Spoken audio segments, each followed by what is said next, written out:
Bismillahirrahmanirrahim. Today's topic is Cornus circinata. Cornus circinata boric लिखता है chronic malaria, hepatitis, jaundice. ये पहला sentence तीन बीमारियों के नाम है। क्रॉनिक मलेरिया बीमारी का नाम, हेपेटाइटिस बीमारी का नाम, जॉन्डिस बीमारी का नाम। अब ना ये इस सेंटेंस में ना पूरा कैद है पैथोजेनेसिस इस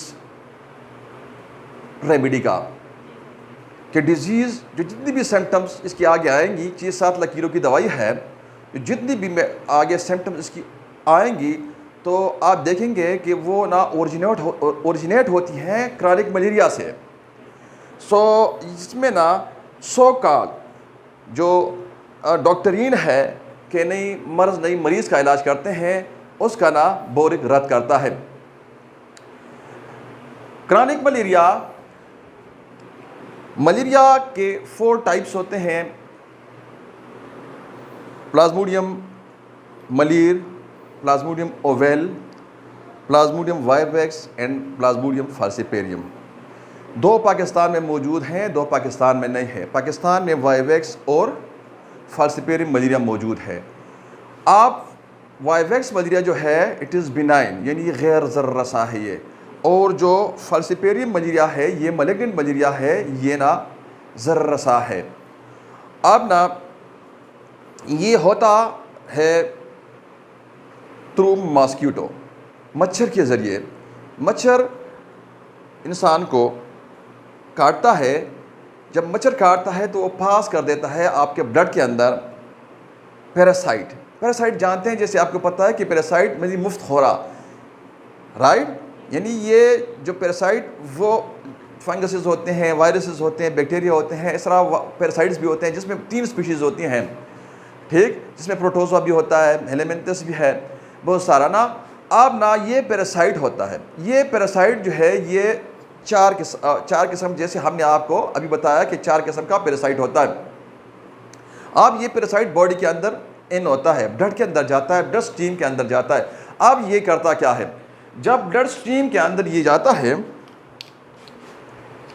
फाल्सिपेरियम या वाइवेक्स मलेरिया का ये पैरासाइट जब ब्लड स्ट्रीम के अंदर एंटर होता है,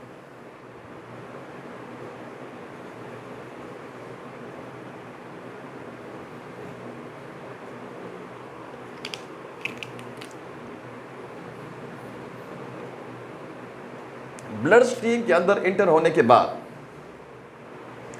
ना जिस्म का जो दिफाई निज़ाम होता है इसके ख़िलाफ़ एक्टिवेट होता है। अब ये जो न्यूट्रोफिल्स WBC सफ़ेद खलियात होते हैं इनके काबू में नहीं आता। लिम्फेटिक सिस्टम एक्टिवेट होता है। लिम्फेटिक सिस्टम में जैसे आपको पता है कि लिम्फेटिक नोड्स होती हैं। अब जो छोटी लिम्फेटिक नोड्स होती हैं सर्वाइकल या मेसेंट्रिक जो होती हैं, या जो एक्सिलरी लाइन पे यहाँ जो होती हैं एब्डोमिनल, ये सारा जो लिम्फ नोड्स जो होते हैं ये सूज जाते हैं और ना अल्टीमेट ना जो बड़ा लिम्फेटिक टिश्यू है which is known as spleen, आप स्प्लीन तक ये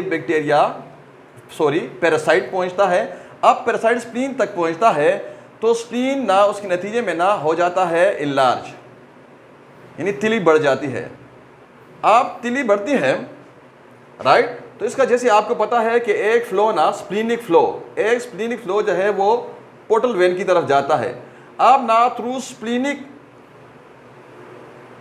जो चैनल होता है इसके ज़रिए ना ये पहुंचता है पोर्टल वेन में। आप पोर्टल वेन से ये जाता है सीधा लीवर में। अब इस डायग्राम में आ जाएं। अब लीवर जैसे आपको पता है कि लीवर के बेसिक 2 लोब्स होते हैं और ना फर्दर ना जो 2 लोब्स होते हैं ये फर्दर डिवाइड होते हैं ना लोब्यूल्स में, जिसमें हमारे पास 3 किस्म के लोब्यूल्स हैं। क्लासिक लोब्यूल हैं, पोर्टल लोब्यूल्स हैं और हेपाटिक एसिनस हैं डायमंड शिकल के, और ना ये 3 किस्म के हमारे पास लोब्यूल्स हैं। जो क्लासिक लोब्यूल होता है जो यहाँ मैं शो कर रहा हूँ मैग्नीफाई करके ना, अब ना क्लासिक लोब्यूल के 2 आउटपुट्स होते हैं, एक लिम्फेटिक ड्रेनेज होता है, एक बिलियरी ड्रेनेज होता है, और 2 इनपुट होते हैं, एक हेपाटिक इनपुट और एक पोर्टल इनपुट। अब थ्रू पोर्टल इनपुट ना ये वाइट बोर्ड कैपिलरी होती है क्लासिक लोब्यूल में, अब इस वाइट बॉल कैपिलरी में ये प्लाज्मोडियम फाल्सिपेरियम एंटर होता है। अब यहाँ एंटर होता है, यहाँ कप्फर सेल्स होते हैं, रेटिकुलो एंडोथेलियल सिस्टम होता है। जैसे आपको पता है कि रेटिकुलो एंडोथेलियल सिस्टम जो है RES, ये सिस्टम क्या है? ये सेल्स का यानी खलियात का एक निज़ाम है, यानी फेगोसाइट्स का, जो जरासीमों को निगलते हैं, जो 90% जो होता है लीवर में होता है। आप ना ये कुफर सेल्स ये इससे मुकाबला करते हैं। आप ना ये जो फाल्सिपेरियम मलेरिया का जो टाइप है फाल्सिपेरियम, अब ये फाल्सिपेरियम जो होता है ना इंजर्ड करता है कुफर सेल्स को और रेटिकुलो एंडोथेलियल सेल्स को, ये इंजर्ड करता है। अब ये इंजर्ड होते हैं, जब ये इंजर्ड होते हैं तो इसकी इंजरी का मतलब सीधा सीधा क्या है कि इन्फ्लेमेशन होता है। अब ये इन्फ्लेम होते हैं, this is what we call ना हेपेटाइटिस। अब जब ये इन्फ्लेम होते हैं तो कॉम्प्लीमेंट्री सिस्टम में बहुत सारे ना इन्फ्लेमेटरी मीडिएटर्स पहुंचते हैं, राइट, मतलब जिसके नतीजे में ना डेवलप हो जाता है हेपेटाइटिस, राइट। अब ना जो पहला वर्ड यहाँ बोरिक यूज करता है क्रॉनिक मलेरिया का, क्रॉनिक मलेरिया के बाद वो लिखता है हेपेटाइटिस। अब क्रॉनिक मलेरिया के बाद क्रॉनिक मलेरिया हेपेटाइटिस कैसे करता है? अब जब ये इन्फ्लेमेशन ये क्रॉनिक होती है, ये लीवर में ये प्लाज्मोडियम फाल्सिपेरियम रहता है और इसका जो सही तरीके से इलाज नहीं होता, मतलब ये बेलारेस्ट या कुनीन या जितने भी आपके पास फैंसी डार हैं या आर्टिमीटर है जो artificial anti malarial old school ने बनाया है, ठीक, अब ना वो इरेडिकेट नहीं करता मलेरिया को जिगर से। तो क्रॉनिक मलेरिया स्टार्ट में लिखता है बोरिक, कॉर्नस सर्सिनेटा में क्रॉनिक मलेरिया हेपेटाइटिस करता है। अब हेपेटाइटिस क्या करता है? पैथोजेनेसिस डेवलप कर रहे हैं डिजीज का। अब हेपेटाइटिस क्या करता है? तीसरा जो वर्ड पहले सेंटेंस का इस रेमेडी का, वो हेपेटाइटिस क्या करता है कि ये जब क्रॉनिक होता है हेपेटाइटिस तो मरीज ना CLD में भी जा सकता है, यानी क्रॉनिक लीवर डिजीज में भी जा सकता है। और यहाँ जो आइटोस सेल्स होते हैं, आइटोस सेल्स ये एग्रेशन में आते हैं, और ये जब एग्रेशन में आते हैं तो ये विटामिन ए को नॉर्मली ये स्टोर करते हैं और फैट को स्टोर करते हैं। ये फैट्स और विटामिन ए को कर देता है लूज और कोलेजन फाइबर बनाना शुरू कर देता है। अब ये सारा क्या होता है? यहाँ जो आपका जिगर होता है, जिगर के अंदर जो बिलरी चैनल्स होते हैं, इंट्राहिपाटिक जो सुफ्रावी नालियाँ होती हैं, और इसका जो वास्कुलेचर यानी इसका जो सर्कुलेटरी आर्किटेक्चर है, इसके अंदर जो खून की नालियों का पूरा एक जाल बिछा हुआ है इस 1.5 किलो जिगर के अंदर। आप इसके अंदर दूसरा जो जाल है वो है सुफ्रावी नालियों का, which is known as biliary tree, जिसमें ना हेपेटोसाइड से आप शुरू करते हैं, केनाला बिलरी कैनेकुली, केनाला ऑफ हेयरिंग, और उसके बाद ना bile ductules, कोलेंज्यूल्स, bile ductules, bile duct, फिर राइट हिपाटिक डक्ट और लेफ्ट हिपाटिक डक्ट। अब ये जो इंट्रा हिपाटिक जो बिलरी चैनल सुफ्रावी नालियाँ होती हैं ना, यहाँ भी कंजेशन पैदा हो जाता है। अब हाँ, कैसे? जब प्लाज्मोडियम फाल्सिपेरियम ब्लड के अंदर एंटर होता है, जो RBCs होते हैं, RBCs, ये RBCs की डिस्ट्रक्शन शुरू कर देता है। आप RBCs की डिस्ट्रक्शन शुरू होती है तो इससे बिलिरुबिन निकलता है। अब बिलिरुबिन की मिकदार बहुत ज़्यादा होती है। अब जब बिलिरुबिन की मिकदार बहुत ज़्यादा होती है तो जो हिपेटोसाइट्स होते हैं, जो लीवर के सेल्स हैं, which is to do the real function of the liver, which is the parenchyma of the liver. अब जो ये हिपेटोसाइट्स होते हैं, अब ना ये यहाँ से RBCs बहुत ज़्यादा टूटते हैं। जब RBCs बहुत ज़्यादा टूटते हैं तो बिलिरुबिन बहुत ज़्यादा ना रिलीज होता है। अब ना ये उसकी अपटेक नहीं कर पाता, मतलब इस पे ना रश पड़ जाता है बिलिरुबिन का। अब ना ये वहाँ से कुछ लेके ना उनको करता है कंजुगेट, यानी उनके साथ ग्लूकुरानिक एसिड मिलाता है, जो शुगर का एक किस्म है जो आपके जिस्म से ना मुज़र जो चीज़ें हैं ये उसको ड्रेन आउट करता है। अब ये जितना ये इसकी कैपेसिटी है हिपेटोसाइड क्या करता है? बिलिरुबिन को कंजुगेट यानी उसके साथ ग्लूकुरानिक एसिड को ऐड करता है। बाकी अनकंजुगेटेड बिलिरुबिन की मिकदार ना इधर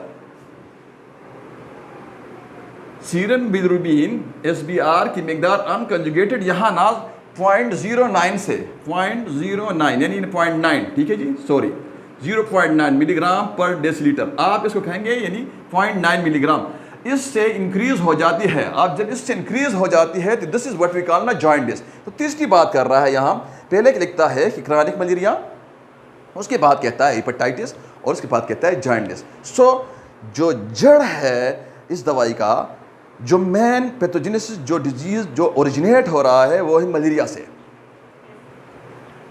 अब मलेरिया कंक्लूड करते हैं, मरीज को मलेरिया होता है। मलेरिया हेपेटाइटिस करता है, हेपेटाइटिस क्रॉनिक होता है, CLD होता है, यानी क्रॉनिक लीवर डिजीज में बंदा जाता है, लीवर इंगोर्जमेंट होता है, लीवर भी बढ़ जाता है, तिल्ली भी बढ़ जाती है। अब यहाँ जो ब्लड स्ट्रीम में RBCs होते हैं, प्लाज्मोडियम फाल्सिपेरियम उन RBCs की डिस्ट्रक्शन करता है, एक्सेसिव डिस्ट्रक्शन करता है, बहुत सारे RBCs को तोड़ता है। और बहुत सारे RBCs जब टूटते हैं तो बहुत सारा बिलिरुबिन रिलीज़ होता है RBCs के टूटने से।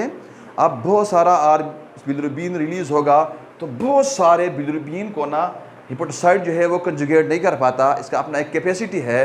अब ना जितना ये कर सकता है उतना ये कंजुगेट करता है, बाकी रह जाता है ब्लड में। जो बाकी रह जाता है ब्लड में तो बिलिरुबिन का कॉन्सेंट्रेशन, यानी सफरा का यानी बिलिरुबिन का कॉन्सेंट्रेशन ब्लड के अंदर हो जाता है increase. This is what we call jaundice. आप इसको जॉन्डिस कहते हैं, इसको यरकान कहते हैं। अगेन मलेरिया होता है मरीज को। अब मलेरिया होता है, मलेरिया थ्रू जिगर में आता है, जिगर में इन्फ्लेमेशन कर देता है, सोजिश कर देता है। आप जिगर की सोजिश होती है, वहाँ ब्लड में जो मलेरिया का पैरासाइट है वो RBCs की ब्रेक डाउन करता है, उनको तोड़ता है बहुत ज़्यादा। तो बहुत ज़्यादा RBCs को तोड़ता है तो बहुत ज़्यादा बिलिरुबिन रिलीज़ होता है, बहुत ज़्यादा बिलिरुबिन रिलीज़ होता है तो जो हिपेटोसाइट जो जिगर होता है, जिगर ना बहुत सारा बिलिरुबिन को अब कंजुगेट नहीं कर सकता, राइट। अब जब बहुत सारे बिलिरुबिन को जिगर कंजुगेट नहीं कर सकेगा तो क्या होगा, वो ब्लड में ही रहेगा। अब जब ब्लड में वो रहेगा तो ब्लड में ना वो नॉर्मल रेशो ना उससे इंक्रीज कर जाएगा। जब वो नॉर्मल रेशो से इंक्रीज करेगा, राइट, तो उसको कहते हैं, जब बिलिरुबिन का जा नॉर्मल लेवल से इंक्रीज कर जाना जॉन्डिस कहलाता है, राइट। सो ये पहला सेंटेंस हो जाता है कंप्लीट आपका कि क्रॉनिक मलेरिया, हेपेटाइटिस, जॉन्डिस। आगे यहाँ बोरिक लिखता है कि वीकनेस इन मॉर्निंग, कि सुबह के वक्त ना मरीज को कमज़ोरी महसूस होती है। अब ना ये एसोसिएटेड सिम्टम है, एसोसिएटेड सिम्टम है। अब ना जब कभी भी मरीज को मलेरिया, हेपेटाइटिस और जॉन्डिस होता है ना तो उसके जिस्म के अंदर एनर्जी बाकी नहीं रहती, क्योंकि जो बड़ी लेबॉरेटरी होती है, जो जिगर होता है वो ख़राब होता है। Energy means power to work. अब ना वो काम नहीं करता तो आप जो खाते हैं तो वो आपको फ़ायदा नहीं देता, तो आप ना अल्टीमेटली आपने एनीमिया में जाना होता है। दूसरी बात ये होती है कि जो मलेरियल पैरासाइट होता है वहाँ ब्लड स्ट्रीम के अंदर वो RBCs को तोड़ता है। जब RBCs टूटते हैं तो बिलिरुबिन उससे निकलता है, हीम निकलता है। अब ना इन द रिजल्ट होता क्या है कि जो हीमोग्लोबिन होता है HB मरीज का हो जाता है डिक्रीज। जब HB डिक्रीज होता है, हीमोग्लोबिन का कॉन्सेंट्रेशन कम होता है, this is what we call anaemia, यानी वो एनीमिक हो जाता है। अब ना एक बंदा जब एनीमिक होगा उसके अंदर जो RBCs होंगे, जो ऑक्सीजन कैरियर हैं, वो कम होते हैं, पैरासाइट उनको तोड़ता है, उनको मारता है, तो लाजमी बात है कि उसको वीकनेस, मॉर्निंग वीकनेस, उसके जिस्म में एनर्जी नहीं रहेगी, उसको मॉर्निंग वीकनेस आएगी, राइट। अब आगे लिखता है कि pain in pit of stomach, कि पिट ऑफ स्टमक में दर्द होता है। अब पिट ऑफ स्टमक में दर्द क्यों होता है? जब हेपेटाइटिस होता है पैरासाइट, मलेरियल पैरासाइट्स की वजह से, जब मलेरियल पैरासाइट की वजह से हेपेटाइटिस होता है, राइट, यहाँ तो जो आइटोसेल्स होते हैं, ये आइटोसेल्स ना फैट लूज कर देते हैं स्पेस ऑफ डिसी में, और उसके बाद ये विटामिन ए को भी लूज कर देते हैं, कोलेजन फाइबर बनाना शुरू कर देते हैं। आप जब ये कोलेजन बनाना, फाइबर बनाना शुरू करता है तो उसके नतीजे में सेल, लीवर के अंदर जितनी भी सेल्स हैं, आइटोसेल्स हैं, प्लाज्मा सेल्स हैं, ये हिपेटोसाइट्स हैं, कुफर सेल्स हैं, एंडोथेलियल सेल्स हैं, नेचुरल किलर सेल्स हैं, नेचुरल किलर टी सेल्स हैं। अब ये सारे सेल जो है ये दबते हैं। जो जिगर के अंदर जो सुफरावी नालियां हैं, बिलियरी चैनल्स हैं, वो होते हैं कंप्रेस। जो इसका सर्कुलेटरी आर्किटेक्चर है, जो खून की नालियां इसके अंदर जाल बिछा हुआ है, वो दबते हैं। तो कई हाइपरीमिया होता है, कई एनीमिया होता है जिगर के अंदर। और ना सफरावी नालियाँ जो हो जाती हैं वो ब्लॉक हो जाती हैं। आप नतीजे के तौर पे क्या होता है, जो जिगर होता है, जिगर के अंदर ना कंजेशन हो जाती है ब्लड की, ओवर क्राउडिंग, यानी खून का मिकदार ज़्यादा हो जाता है, और एज वेल एज जो सफरा होता है, बाइल होता है, उसका मिकदार भी जिगर के अंदर ज़्यादा हो जाता है। आप जब ओवर क्राउडिंग होता है बाइल का और ब्लड का जिगर के अंदर, तो उसके नतीजे में this is what we call ना engorgement of the liver, congestion of the liver. जब ये कंजेशन होता है तो उसके नतीजे में जिगर फूलता है। आप जब जिगर फूलता है, आप जिगर के इस फूलने को कहते हैं हिपाटोमेगेली। आप जिगर के फूलने की वजह से जो जिगर के इर्द गिर्द जो कैप्सूल होता है, आप वो कैप्सूल दबता है, उस पे ना प्रेशर पड़ता है। अब जब उस कैप्सूल पे प्रेशर पड़ता है तो कैप्सूल स्ट्रेच होता है, कैप्सूल स्ट्रेच होता है, पेन प्रोड्यूस होता है। अब पेन प्रोड्यूस होता है, व्हाट वी कॉल हिपैटल्जिया। अब हिपैटल्जिया बाज़ औक़ात रिफर होता है, रिफर पेन आपको पिट ऑफ स्टमक में भी, इन एपिगैस्ट्रिक रीजन पे भी महसूस होता है, राइट। नॉर्मली जो होता है, जो हिपैटल्जिया होता है, ये आपको राइट हाइपोकोंड्रिक रीजन पे महसूस होता है। लेकिन ना बहुत सारे केसेस में ना ये दर्द जो होता है ना, ये रिफर करता है एपिगैस्ट्रिक रीजन में। This is what we call ना कि यहाँ pain in the pit of the stomach with distended abdomen. अब ये भी एसोसिएटेड है, जब मरीज को हेपेटाइटिस होता है, राइट, तो उसके पेट के अंदर गैस पैदा होता है। अब जब उसके अंदर गैस पैदा होगा, राइट, तो उसका पेट फूलता है ड्यू टू गैस, फ्लैटुलेंस। अब उसके बाद आगे लिखता है कि vesicular eruptions associated with chronic liver disease. और यहाँ बात ही ख़त्म कर दी कि आपके बॉडी के ऊपर जो इरप्शंस, हाँ जी, छाले निकलते हैं, यानी जो मरीज होता है उसके जिस्म पे छाले निकलते हैं, वेसिकुलर इरप्शन होता है। आप ना उसकी वजह कहता है कि CLD है, उसकी वजह क्रॉनिक लीवर डिजीज है, राइट। उसकी वजह क्या है? क्रॉनिक लीवर, मतलब क्रॉनिक लीवर डिजीज की वजह से स्किन पर छाले पैदा होना। अब ना अगर क्रॉनिक लीवर डिजीज अंडरलाइंग काज नहीं है और जिस्म पे चाले हैं, तो फिर रेनिकुलस बल्ब है, फिर एपिस है, फिर और बहुत सारी दवाइयां हैं। अगर अंडरलाइंग काज जिस्म पे छालों का CLD है, जिगर है, राइट, तो ना आपका कॉर्नस सिरसिनेटा काम करेगा, अदरवाइज ना ये काम नहीं करता। आगे लिखता है कि और एप्थिस स्टोमेटाइटिस, एप्थिस अल्सर को ना कहते हैं, ये कैंकर सोर भी कहते हैं, ये अल्सरेशन इन माउथ, मुंह के अंदर ना ऐसे चाले भी पड़ते हैं, ज़ुबान पे भी हो सकते हैं, which is known as glossitis. अब जो आपका ये बकल केविटी है, इसके अंदर जो म्यूकोजा है जिसको लाइन करता है, इधर ना पैचेस निकलती हैं जिसमें शदीद जलन होता है, शदीद जलन होता है। अब ना ज़ुबान पे भी हो सकता है, ज़ुबान सब लैंग्वेज भी हो सकता है, ठीक। अब ना कुछ दिनों बाद खुद ब खुद ठीक होता है, फिर दूसरे छाले निकलते हैं, ठीक है जी। अब ना वो शदीद जलन करते हैं ना, मरीज़ में मुब्तला होता है, which is known as stomatitis, stoma for mouth, itis for inflammation, redness, swelling and hotness, right. अब ना अगर एप्थिस अल्सर की, एप्थिस अल्सर का जो कॉज है, अगर वो CLD है, वो जिगर है, राइट, तो ना कॉर्नस सिरसिनेटा काम करेगा, अदरवाइज नहीं करेगा। अदरवाइज कौन सी दवाइयाँ काम करती है? बहुत बड़ा लिस्ट है, वो मैं आपसे शेयर करना चाहता हूँ, जो मैं खुद करता हूँ। एंथ्रॉक्सिनियम, बिप्टीशिया, हाइड्रास्टिस, स्ट्रेप्टोकॉक्सिन, बोरेक्स, मर्क्साल, एसिड-नाइट, कालीसाइनाइटम, टेरेक्सिकम, ये बहुत सारी दवाइयाँ हैं। एंथ्रॉक्सिनम एज ए इंटरकरंट आप यूज़ कर सकते हैं। ये दवाइयाँ हैं आपका कैंकर सोर का, यानी एप्थिस अल्सर का, माउथ अल्सरेशन का। अगर अंडरलाइंग काज CLD है, जिगर है, तो ये सारी दवाइयाँ अलावा हाइड्रास्टिस के, ये सारी दवाइयाँ और अलावा नक्स के और एंथ्रॉक्सिनम के, ये सारी दवाइयाँ आपको रिस्पॉन्स नहीं करती। ये सारी दवाइयाँ इनइफेक्टिव होती हैं, उधर ना आपका कॉर्नस सिरसिनेटा काम करता है, राइट। अब उसके बाद बोरिक आता है, माउथ की इंडिकेशन आपको बयान करता है। माउथ में कहता है कि अल्सरेशन ऑफ टंग। अब ये सारा जो हमने पढ़ा, दवाई ना हो गई कंप्लीट, दवाई यहाँ भी है, हम सीख गए, दवाई समझ गए हम, ठीक, राइट। अब आपको मैं सिर्फ ये समझाना चाहता हूँ कि ना ये जो जितना माउथ ना 3 आर्गन पे इसका एक्शन है, एक माउथ, एक स्टूल और एक स्किन। अब ये सारा एसोसिएटेड है। जो पहला जुमला हमने आपको समझाया, बस यही समझने वाला सेंटेंस था। कार्सन सिनेटा में जो पहला जुमला ये क्रॉनिक मलेरिया वाला, दूसरा अब क्लोरिक मलेरिया क्या करता है, क्रॉनिक मलेरिया जो होता है वो हेपेटाइटिस करता है।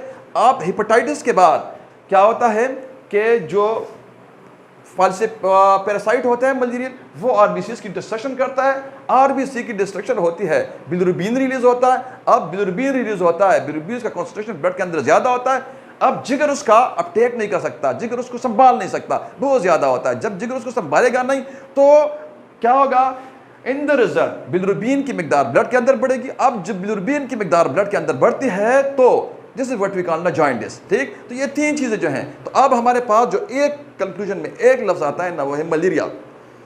अब ये जितना भी सिम्टम आगे हम पढ़ते हैं, मैं आखिर में कंक्लूड करता हूँ आपको पूरी दवाई, राइट। तो माउथ में लिखता है कि अल्सरेशन ऑफ टंग, के जो जुबान होता है ना ग्लोसाइटिस हो जाता है। ग्लोस ऑफ टंग को कहते हैं, टेस्ट इन्फ्लेमेशन को कहते हैं, नंबर 1।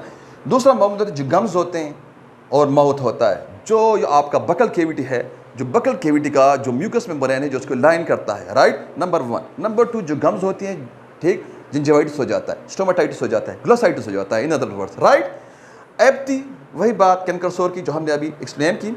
बर्निंग इन माउथ, जब कैंकर सोर होगा बर्निंग होता है माउथ में, राइट। आगे थ्रोट एंड स्टमक में भी कहता है बर्निंग होता है। स्टमक में बर्निंग क्यों होता है, थ्रोट में क्यों होता है?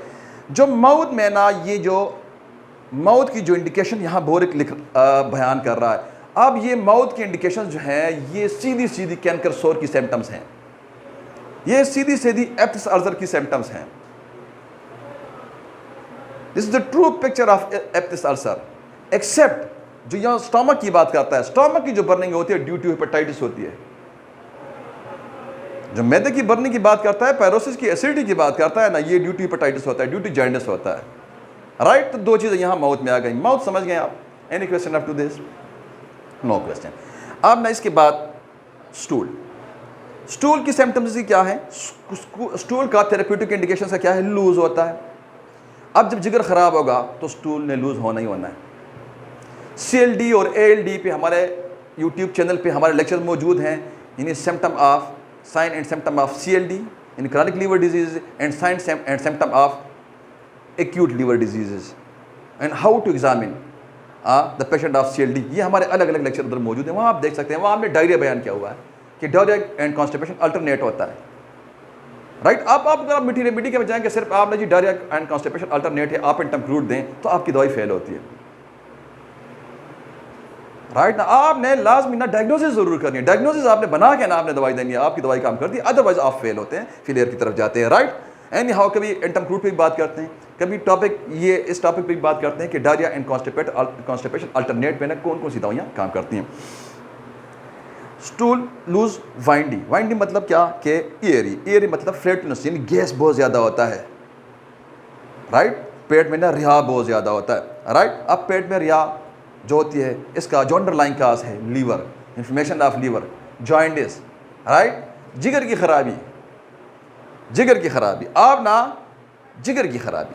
अब इसके बाद आगे स्टूल में लिखता है कॉर्नस सिरसिनेटा में कि इमीडिएटली आफ्टर डिनर, जब कहता है डिनर करता है ना, तो डिनर के बाद ना फ़ौरन बाद ना वो पखाने की तरफ, यानी बाउल मूवमेंट की तरफ जाता है, वॉशरूम जाता है, right. This is due to the derailment of the liver, right, nothing else. आप आगे लिखता है कि बर्निंग इन एनस। अब ना ये सारा सिस्टम जो एलिमेंट्री कैनाल है, mouth to anus whole, right, liver, GB, stomach, ये पूरा एलिमेंट्री कैनाल हमने बयान कर दिया। पेंक्रिया, स्प्लीन, पूरा एक फैमिली है, एक टीम है, एक ग्रुप है। This is what we call digestive system, right. अब ना ये क्या है? This is the symptom of the, यानी एनस के अंदर जो बर्निंग होता है, सिम्टम ऑफ द GIT। ये GIT सिम्टम है ना, GIT सिम्टम है ये। अब GIT सिम्टम प्रोड्यूस होगा जब इसकी फैमिली के अंदर प्रॉब्लम है। तो इसकी फैमिली का जो बड़ा है, इसकी फैमिली में जो टॉप 3 लोग हैं ना, वो एक मैदा, और सबसे बड़ा जो टॉप पे है ना लीडर, वो है जिगर 1.5 किलो। वो पूरी बॉडी में इंटरनल बिगेस्ट ऑर्गन है। और अपनी जो फैमिली का यानी निज़ाम का तो बड़ा है ही, इसकी इंपॉर्टेंस बहुत ज़्यादा है, वाइटल ऑर्गन है। आपका स्टमक वाइटल ऑर्गन नहीं है, ये इसके वाइटल ग्रुप में भी इसका मेंबरशिप है। हार्ट के साथ, लंग्स के साथ, ब्रेन के साथ, किडनी के साथ, ये उधर भी ना ये ना टॉप पे है। आप ना इधर भी ये टॉप पे है। आप इस फैमिली का डाइजेस्टिव जो दूसरा बड़ा मेंबर है स्टमक, तीसरा क्या है पेंक्रिया, चौथा स्प्लीन, पांचवा जीबी, राइट। आप ना यहाँ जो GIT सिम्टम आ रहा है, तो GIT सिम्टम में आना ही आना है। एनएस में बर्निंग होनी है। एनएस में बर्निंग होती क्यों है पता है भाई? आप जब जिगर की इंगोर्जमेंट होगी, इस डायग्राम में आ जाएं। आप जब जिगर की इंगोर्जमेंट होगी, इंगोर्जमेंट बता दिया इस लेक्चर में, आप ना क्या होगा कि पोर्टल कंजेशन होगा। आप यकीन करें, आप कॉलोनोसोनिया देखें, पहले लकीर में बोरिक लिखता है कॉलोनोसोनिया में कि पोर्टल कंजेशन, एस्कुलर में लिखता है, एलो में लिखता है। आपका मटीरियल मीडी का एनाटॉमी, फिजियोलॉजी, पैथोलॉजी से भरा है। सेम जब हमने कॉर्नस सिरसिनेटा शुरू किया तो स्टार्ट में ना पहले सेंटेंस में कुल 3 वर्ड्स थे। पहला मलेरिया, दूसरा हेपेटाइटिस और तीसरा जॉइंटिस। अब ये आपका सो कॉल्ड जो आपका डॉक्ट्रिन है कि हम मरीज को मानते हैं, इसको रद्द करता है, राइट। आपने साइंटिफिक लैंग्वेज में बात करनी है तो लोग आपकी बात सुनते हैं। अगर आप स्पेकुलेशन बेस्ड बात करते हैं तो लोग आपकी बात नहीं सुनते, आपसे भागते हैं, ठीक। तो ये आपके सिस्टम को डिमोट करता है, ना कि प्रमोट करता है। आप ना यहाँ एनएस की बात करते हैं कि एनएस में बर्निंग होती है, ये प्रोड्यूस क्यों होती है। आप let's suppose this is NS, आप यहाँ बर्निंग होती है, आप जहाँ इंगोर्जमेंट होती है। इंगोर्जमेंट क्यों होती है? इंगोर्जमेंट के नतीजे में जो पोर्टल वेन होता है इधर हो जाता है हाइपरटेंशन। इसका हो जाता है, क्या हो जाता है? हार्ट, इसको कहते हैं पोर्टल हाइपरटेंशन। मैं यहाँ P लिख देता हूँ, H लिख देता हूँ, पोर्टल हाइपरटेंशन। अब जब पोर्टल हाइपरटेंशन होता है, अटेंशन प्लीज, अब जब पोर्टल हाइपरटेंशन होगा तो पोर्टल वेन से, राइट, जैसे आपको पता है कि एक फ्लो आता है स्टमक से, एक फ्लो आता है स्प्लीन से, एक फ्लो आता है पेंक्रिया से, एक सुपीरियर मेसेंट्री, एक इन्फीरियर मेसेंट्री, ये सारा कलेक्ट होता है, एक पोर्टल वेन बनाता है, राइट। अब ना ये सारी चीज़ें जो आएंगी, इधर कंजेशन होगा, अब ये आ रही हैं, राइट। आप यहाँ देखें, मैं शो करता हूँ ग्रीन मार्कर पे। आप यहाँ देखें, ये पोर्टल वेन के अंदर ना ये सारी चीज़ें आ रही हैं, from spleen, from pancreas, from stomach, from superior mesentery, inferior mesentery, intestine, ये चीज़ें आ रही हैं सारी, बहुत सारी। अब ना आगे रास्ता ब्लॉक है, कंजेशन है, पोर्टल हाइपरटेंशन है, पहले ही वहाँ ना ओवर क्राउडिंग है। तो ये जो पीछे से आएगा तो क्या होगा? रीपेल। क्या होगा? अब ये रीपेल हो रहा है, आप इसको कवर कर दें, हो रहा है रीपेल, हाँ। अब यहाँ ये जो इंटेस्टाइन है, यहाँ कैपिलरीज होती हैं,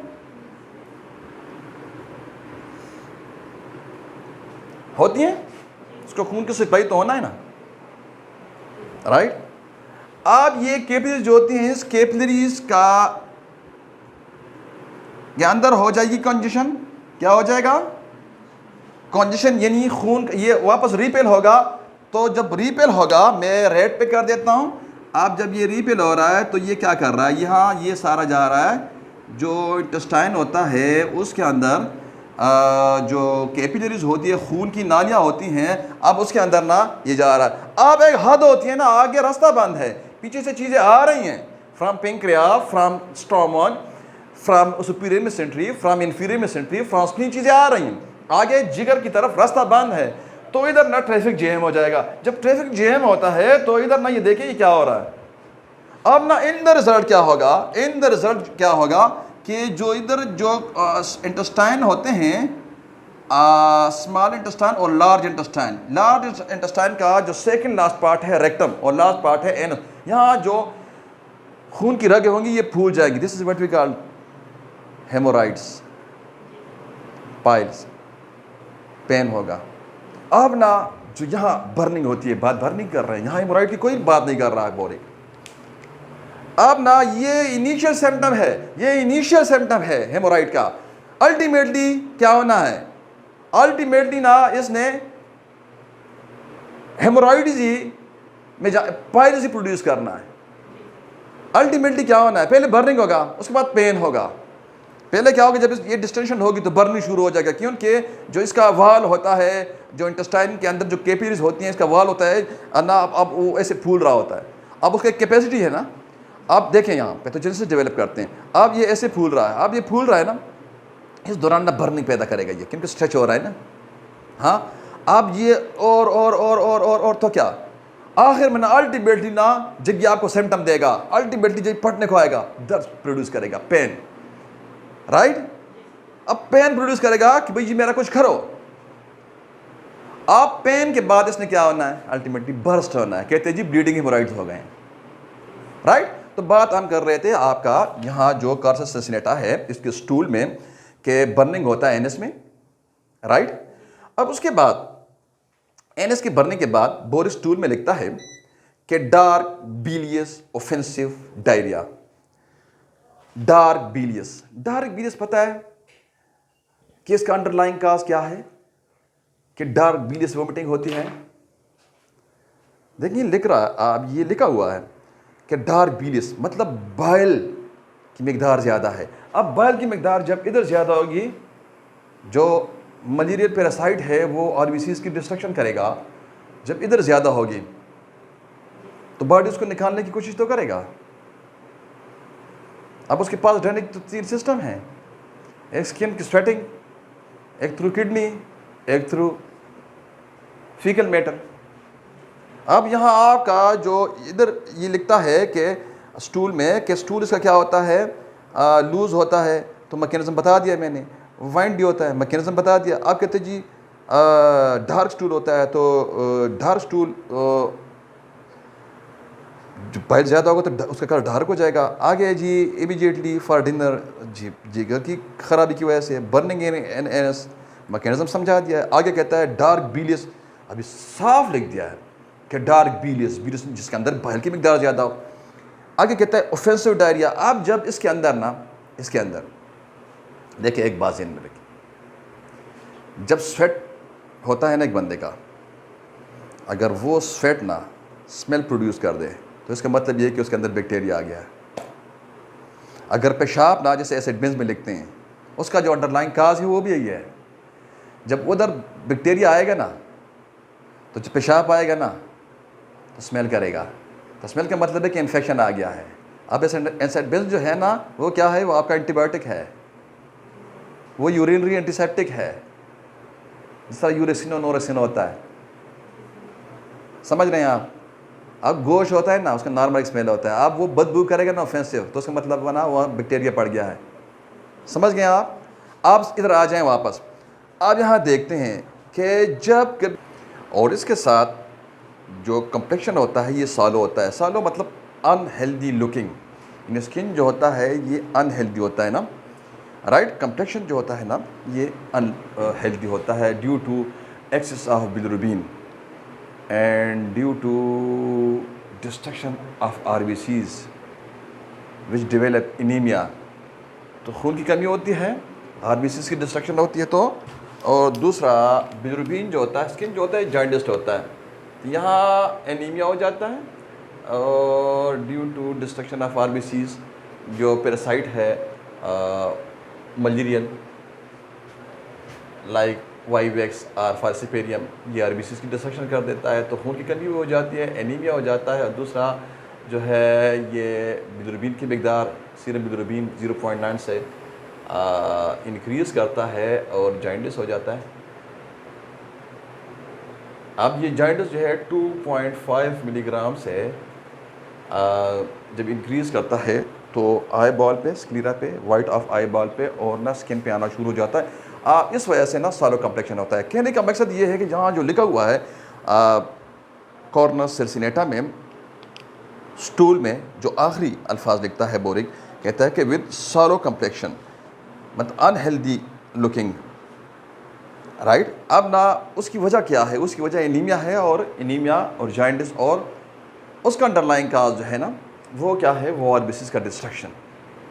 इस आरबीसीज के डिस्ट्रक्शन की वजह से हीमोग्लोबिन भी कम होता है, और इस आरबीसीज के डिस्ट्रक्शन की वजह से बिलिरुबिन ज़्यादा होता है। अब आरबीसीज टूटते हैं मलेरियल पैरासाइट की वजह से। तो ये सारा जो हमने आपको पहला सेंटेंस जो क्रॉनिक मलेरिया, हेपेटाइटिस और जॉन्डिस का जो हमने आपको बताया, वहाँ हमने आपको एक्सप्लेन किया प्रॉपर।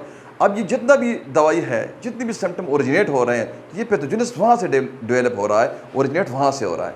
तो आपने करना क्या है, आप जब मरीज चेक करते हैं तो आपने सुपर इम्पोज करना होता है किधर से, आपने जो डिजीज पिक्चर होता है, कुदरती जो बीमारी होती है अकॉर्डिंग टू ऑर्गेनन, जो कुदरती बीमारी होती है जो मरीज के अंदर होती है, और जो मसनूई बीमारी होती है जो आपके इधर ना मटीरियल मेडी का आपका होता है, हर डॉक्टर का अपना मटीरियल मेडी का होता है। ये भी दवाइयाँ जो होम्योपैथिक है, ये बेसिकली मसनूई बीमारियाँ हैं।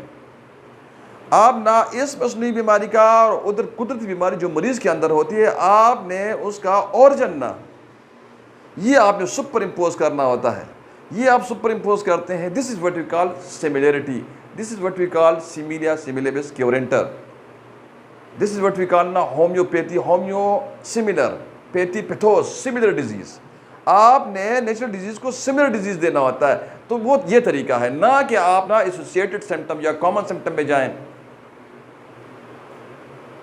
कॉमन सिम्टम और एसोसिएटेड सिम्टम में ना आप जाएंगे तो आपका जो है अकॉर्डिंग टू ऑर्गेनन ना आपका मरीज ठीक नहीं होगा, आप शिफा तक नहीं पहुंच सकते। अगर ये कुछ सिम्टम जो हैं ये आप सुपर इम्पोज करते हैं, ये आप मैच करते हैं, आप शिफा तक पहुंच सकते हैं। जो पिक्यूलियर सिम्टम्स हैं, जहाँ से सिम्टम्स ओरिजिनेट होते हैं, बहुत सारे, एक दवाई में 1000-1200 सिम्टम्स होते हैं। तो आपको 1000-1200 सिम्टम्स आपको एक मरीज में नहीं मिलते। आप उसमें कुछ जो सिम्टम्स होती हैं वो काम की होती हैं, वो आपने मैच करना होती हैं। अगर वो कुछ सिम्टम आप मैच करते हैं तो आप शिफा तक पहुँच सकते हैं अकॉर्डिंग टू हनीमैन। और अगर वो कुछ सिम्टम आप मैच नहीं करते हो, बाकी जो ज़्यादा बल्क सिम्टम्स हैं होती हैं किसी भी दवाई में 1000-900, वो आप मैच करते हैं, आप शिफा तक नहीं पहुंच सकते अगर आपका पिक्यूलियर सिम्टम मैच नहीं करता तो। राइट। अब आगे यहाँ स्किन में बोरिक लिखता है vesicular eczema of face in infants. Vesicular eczema, छालों वाला इन्फ्लेमेशन ऑफ स्किन। एक्जिमा को डर्माटाइटिस भी कहते हैं। डर्मा कहते हैं स्किन को, टिस कहते हैं इन्फ्लेमेशन को। So inflammation of skin is known as dermatitis. और डर्माटाइटिस और जो एक्जिमा है ये सिमिलर वर्ड्स हैं। Am I clear? सो समझ गए एक्जिमा क्या होता है। अब ना एक्जिमा वेसिकुलर कौन सा, जिसमें चाले हो बॉडी पे, लेकिन वही बात कि जो ये सिम्टम ये बॉडी पे जो ये इजहार हो रहा है ना, ये स्किन के ऊपर जो ये इरप्शंस आ रहे हैं, अब इसके जो अंडरलाइंग काज अगर लीवर है, जॉइंटिस है, हेपेटाइटिस है, राइट, और वो स्क्वेले है, कॉम्प्लिकेशन है मलेरिया का, तो ये एक्जिमा ठीक होगा। अदरवाइज पेट्रोलियम पे आप जाएंगे, अदरवाइज आप अगारिकस को आपने देखना होता है, क्राइटेरिया में डालना होता है, डायग्नोस्टिक क्राइटेरिया में आपने उसमें आपने एक्सेस करना है, बेसिलिनम में एक्सेस करना है, एथॉक्सीनम में करना है, सल्फर में करना है, सोराइनम में करना है, रिस्टाक्स में करना है, बहुत सारी दवाई, बहुत बड़ा लिस्ट है। वहाँ आपने ना ग्रेफाइटिस वगैरह में आपने उधर पर देखना होता है कि इसकी कौन सी दवाई बनती है। लेकिन अगर आपको हिस्ट्री में ये मिलता है कि भाई this is the sequelae, these eruptions, these vesicular eczema is the sequelae, is the complication of the malaria, so आपका दवाई बनेगा कॉर्नस सर्सिनेटा। राइट। आगे लिखता है फेस, बच्चों के फेस पे ना स्पेशली विद नर्सिंग सोर माउथ। अब यहाँ जो एप्टी होता है या स्टोमेटाइटिस होता है ना, उसका अंडरलाइंग काज यही होगा। राइट। कंक्लूड करते हैं, क्या पैथोजेनेसिस हमारे पास आया?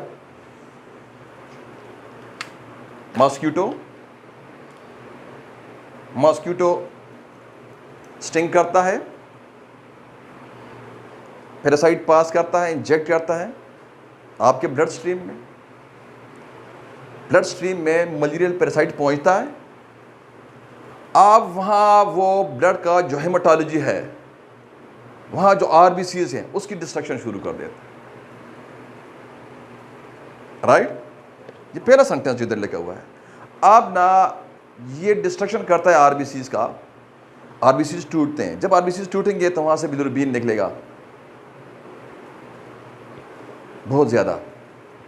आप बिलिरुबिन ज़्यादा निकलेगा ना तो जिगर का एक कैपेसिटी है कि वो जो नॉर्मली ना 120 डेज आरबीसीज का लाइफ स्पेन होता है और उसके बाद ना वो मर जाते हैं, ग्रेव यार्ड में जाते हैं थ्रू स्प्लीन। तो जो लीवर है ये इसको हैंडल करता है, उसके बिलिरुबिन को कंजुगेट करता है, उसके साथ ग्लूकुरानिक एसिड को ऐड करता है। ग्लूकुरानिक एसिड एक शुगर का एक टाइप है जो आपके जिस्म से ना जो मुज़र चीज़ें होती हैं वो ड्रेन आउट करता है। अब ना यहाँ बहुत सारे टूट रहे हैं, मलेरिया पैरासाइट तोड़ रहा है, तो जिगर आपका उसको हैंडल नहीं कर सकता। जिगर तो उतना हैंडल करेगा जितना उसकी कैपेसिटी है। अब जिगर हैंडल नहीं कर सकता तो क्या होगा, अल्टीमेट क्या होना है, आपका जो ब्लड लेवल है, जो ब्लड है, ब्लड के अंदर सिर्फ बिलिरुबिन का जो कंसंट्रेशन होगा वो इंक्रीज कर जाएगा। जब वो इंक्रीज करेगा, this is what we call jaundice, इसी को यरकान कहते हैं। राइट, ये एक पैथोजेनिस हमारे पास जॉइंटिस का है। अब हेपेटाइटिस कैसे डेवलप होता है वो कंक्लूड करते हैं। हेपेटाइटिस कैसे डेवलप होता है, मॉस्किटो से दोबारा शुरू कर लें। मच्छर काटता है, मच्छर के काटने के बाद वो उसी हिसाब से ना आपका जो ब्लड है उसके अंदर पैरासाइट को इंजेक्ट कर देता है। आज जो मलेरिया पैरासाइट है, राइट, वो आरबीसीज को तोड़ता है, वी डिस्कस्ड। अब वो मलेरिया पैरासाइट क्या, वो मलेरिया पैरासाइट जो है वो आपका जो ब्लड सर्कुलेशन है उसमें सर्कुलेट करता है, लिम्फेटिक सिस्टम और आपका जितना भी इम्यून सिस्टम है वो मुकाबले पे आता है, क्योंकि ये तगड़ा होता है, बहुत ज़्यादा ढीठ किस्म का सख्त जान होता है। तो WBCs, मैक्रोफेजेस, ये सारे ना ये आते हैं। रेटिकुलो एंडोथेलियल सिस्टम आता है, खलियात का एक सिस्टम है जो जरासीमों को खाता है, फेगोसाइटोसिस करता है, वो आता है। 10% बाहर है, 90% आपके जिगर में है। न्यूट्रोफिल्स आते हैं, लिम्फोसाइट्स आते हैं, एसिनोफिल, बेजोफिल, ये सारे आते हैं, मुकाबला होता है। अब ना इस दौरान ना लिम्फेटिक सिस्टम भी जाते हैं, वहाँ जो नोड्स होते हैं लिम्फेटिक, वो इसको फिल्टर कर रहे होते हैं, वो सूज जाते हैं। अब ना उसके काबू में भी नहीं, उसके काबू में भी ये पैरासाइट नहीं आता। अब ये सेंट्रल जेल जाता है, स्प्लीन पे पहुंचता है, राइट, स्प्लीन। अब स्प्लीन ना, स्प्लीन में ये पहुंचता है, स्प्लीन इनलार्ज हो जाता है। स्प्लीन इनलार्ज होता है आप थ्रू स्प्लीनिक वेन, जो स्प्लीनिक वेन होता है, स्प्लीनिक वेन ड्रेन आउट करता है किधर, पोर्टल वेन में। अब वो थ्रू स्प्लीनिक वेन ना ये पहुंच जाता है पोर्टल वेन में। अब पोर्टल वेन में पहुंचता है तो सीधा जिगर में पहुंचता है। अब जिगर में पहुंचता है तो क्या होता है, वहाँ इन्फ्लेमेशन कर देता है, वहाँ इन्फ्लेमेटरी रिस्पॉन्स जो होता है वो एक्टिवेट हो जाता है और आपका कॉम्प्लीमेंट सिस्टम और इम्यून सिस्टम ये सारा पहुंच जाता है और इन द रिजल्ट क्या होता है, मरीज सफ़र करता है हेपेटाइटिस में। Clear? Any question? Thank you very much, class dismiss.